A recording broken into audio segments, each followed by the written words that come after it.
आवाज जनतेचा।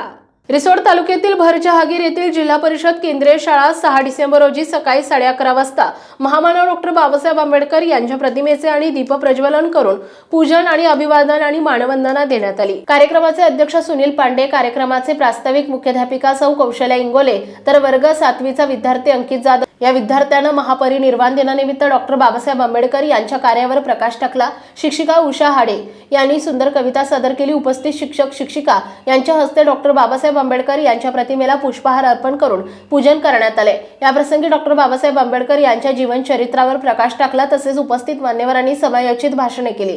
कार्यक्रमासाठी यशस्वीतेसाठी ज्योती खरात, शोभा कडवदे, मंचकराव आठवरे, अरविंद इंगोले, संतोष बोरे बोरकर शिक्षक उपस्थित होते। कार्यक्रमाचे सूत्रसंचालन मंचकराव आठवरे यांनी केले आणि आभार प्रदर्शन विनोदराव गरकळ यांनी केले। कार्यक्रमाची सांगता करण्यात आली। यावेळी विद्यार्थिनी आणि विद्यार्थ्यांची उपस्थिती होती। प्रतिनिधी रामेश्वर अंजवे, भोकरखेड। आपल्या परिसरातील बातम्या आणि ताज्या घडामोडी पाहण्यासाठी आजच आमच्या ABK न्यूज 24 चॅनलला सबस्क्राईब करा आणि बेल आयकॉनवर क्लिक करा।